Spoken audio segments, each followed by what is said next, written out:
area Nalule, and here with me is Mr. Abdul Abdurahman.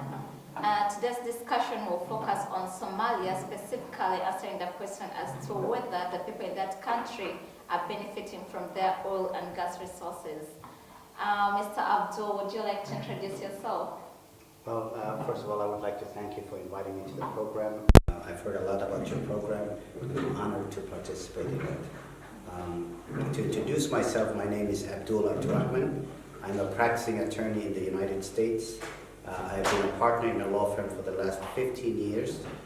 Previously, we have, in my law practice, we have dealt with issues of federal immigration law, criminal law, civil law, and family law. At this time, I'm at the University of Dundee, studying energy law and policy. And the reason why I'm studying this is because I have at times served as a legal advisor to the Somali government in the extractive industries, and I felt that this was something I needed to do. Thank you very much for the introduction. Before we start on the discussion about the oil and gas sector in Somalia, I would like you to give us a brief overview of the sector and the political situation there. Well, Somalia is not new to exploration for hydrocarbons. In fact, exploration in Somalia has been going on since, I believe, 1945. However, because of the civil war in the last 25 to 30 years and its after effects, Somalia has basically done nothing with regard to exploiting its natural resources. Recently, there has been some seismic studies offshore Somalia, and Somalia has been identified as possibly containing very sizable deposits of oil as opposed to gas. Very much for the overview. My next question will be with regard to the legal and institution framework governing the oil and gas sector in Somalia. Could you please take us through the legal framework in the Somali oil and gas sector? Legal framework in Somalia is at the beginning of, it's at the beginning. Somalia is very much behind other countries in the region, Mozambique, Kenya, Tanzania, Uganda, Sudan, South Sudan, and probably Ethiopia, which we do not know a lot about. And the reason is, again, because of the Somali status as a country emerging from civil war. What we do know is that Somalia has a 2008 petroleum law. That law was being updated. I do remember there was a version of a 2013 petroleum law. I don't believe that was ever brought before the parliament for a vote. Currently, there exists a 2016 petroleum law, and that law I don't believe has also been passed yet. But essentially what Somalia is aiming to do is come up with a petroleum law that kind of meets the concerns of the international community, because Somalia would like to attract investment. Thank you very much. And what about the institution framework? What kind of institutions are there in Somalia governing the oil and gas sector? There are Somali institutions. For example, the government has a specific ministry that deals with extractive industries. There is a Somali Petroleum and Mineral Resources Ministry. There is also a Somali Oil Company. There is a Somali Oil Authority. And these different bodies were set up to advance the government's agenda with regard to the institutional framework. The legal framework is a little bit behind, as I've said. We don't really know what is the capacity of, for example, the Somali Oil Company or the Somali Oil Authority, which would be the regulatory agency that will be regulating the industry. We do know that the Somali Oil Company is slated to take 10% of any oil blocks that are given out. However, there have not been any auctions or bid rounds with regard to Somalia. So those things, Somalia is still feeling its way around it. Then there is the issue also of the fact that Somalia has a federal infrastructure that is kind of devolved. And there are member states that have their own institutions for management of extractive industries. The synergy between the federal government and the member states is not very clear yet. There is no revenue sharing framework in place that we know of, and I think part of the problem would be issues of visibility. We really don't know exactly what's going on. Okay. Thank you very much. Well, we all know that for a country to function very well, they need a strong legal and regulatory framework on top of the institutions. That's something that is really lacking in many African countries, and that's something that Somalia definitely has to work on. So I'll go on my next question, which is really very important because this is the question that has been addressed by officials from other countries in my previous interviews. For instance, from South Sudan, from Nigeria, from Ghana. And then I'll raise the same question to Mr. Abdul. Do you think that the people of Somalia are benefiting from the oil and gas sector? And if not, what should be the way forward? At this point, I would say no. Somalis have not benefited from the oil and gas industry or the mining sector as well. Those industries do not really exist. What exists is an understanding with some of the international oil companies that have been active in Somalia, specifically Shell Oil Company, has financed scholarships for Somalis students. And that has been a benefit to some of the young people. It's both giving an opportunity to young Somalis, but it's also building human capacity for Somalia. If indeed those young students, once they graduate, do come back and get jobs and take part in the industry. With regard to the benefit of the people as a whole, we haven't seen any benefit because the country hasn't produced anything yet. No oil has been produced, no minerals have been produced and marketed yet. At this point, Somalia is at the beginning of the industrial curve. So, but there is a lot of optimism. All right. What do you think would be the way forward in case Somalia starts producing the oil? How do you think the people should benefit? What would your advice be to the government and the Somali people in order for them to benefit from the oil and gas industry?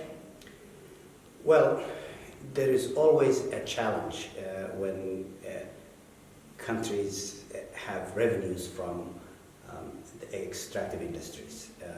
A lot of times there's a detrimental effect on the national economy and also on governments themselves. My suggestion would be that there is some sort of a framework where there is revenue sharing and also some sort of framework that encourages transparency. I know that Somalia has been making contacts with the EITI on the issues of transparency. They have been in contact with Revenue Watch with regard to revenue management, but it's not enough to make contacts. You have to follow through, and essentially Somalia is to instill confidence in the people. They have to publish what you earn, so that people know that this is what's coming in, this is how it's used. And also Somalia has to really put into place the Revenue Sharing Act so that the federal government and member states have a revenue sharing bill in place that shows the people how the revenues are moving through the economy and through the country. Thank you very much. Actually, he has raised very important issues regarding revenue management, governance, and also transparency. Because you'll notice in the previous discussions, those are some of the issues that were pinpointed by our previous presenters. So, as for Somalia, as for South Sudan, Nigeria, we need to fight corruption, and to fight corruption, we need good governance, we need transparency. It's very key for people to know how much they are getting from the oil industries and how that money is being used. We need to see infrastructure in these countries. The revenue from the oil and gas sector should reflect the infrastructure in the country. This brings me to my last question, because it's important to empower the young Africans out there. So what would your advice be to the young Africans out there, specifically those from Somalia? Well, first I want to thank you for raising the issue of corruption. Yes. And it's very true. Corruption not only wastes revenue, but it takes confidence in the system, from the people. With regard to advice to the young Somalis, I would like to see more young Somalis pursue skills in the oil and gas industry.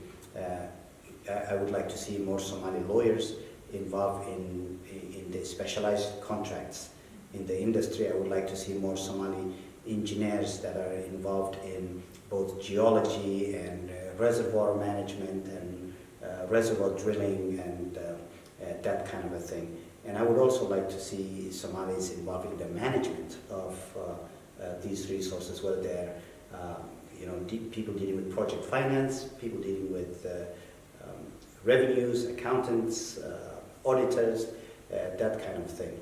Because it's a very complex industry, and there have been very serious challenges in the extractive industries. The companies do not do you any favors. The companies are in the business of making money, and in their pursuit of money and maximizing their revenues, there have been issues of transfer pricing and money that's taken from countries. If you don't have the capacity within a country where you can audit the books rightly, where you can manage the revenues, where you can properly manage your fiscal and tax regimes, then the country is not going to benefit and the people are not going to benefit. So I would like to see the young people pursue careers that build capacity in the country.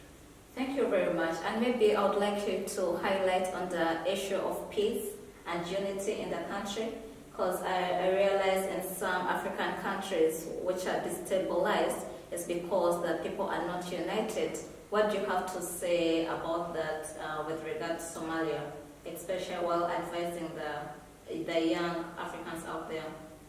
Well, I would say, Somalia has had its shares of troubles, and peace is slowly coming back to Somalia. And for young Africans out there, I would say learn from the lessons of Somalia. There is no benefit to conflict based on tribalism or clanism or sectarianism or identity politics. Peace is very, very important. And if there is peace, then industries flourish. And if industries flourish, there will be development. And if there is development, everybody would gain. And I would suggest that young Somalis, young Africans, that they concentrate on developing themselves as people instead of looking at what the other people have or what problems there are. Peace is very important. It's a time we need to compete with the world. We don't need to compete with each other. Thank you very much for the wonderful interview and discussion. Maybe you can remind our viewers of your contacts, those who would want to contact you, be it in the UAE, Somalia, if you have business, if you want to have further information about the oil and gas sector of Somalia, you can always contact Mr. Abdul. Do you want to remind them about your contacts and the law firm you work with?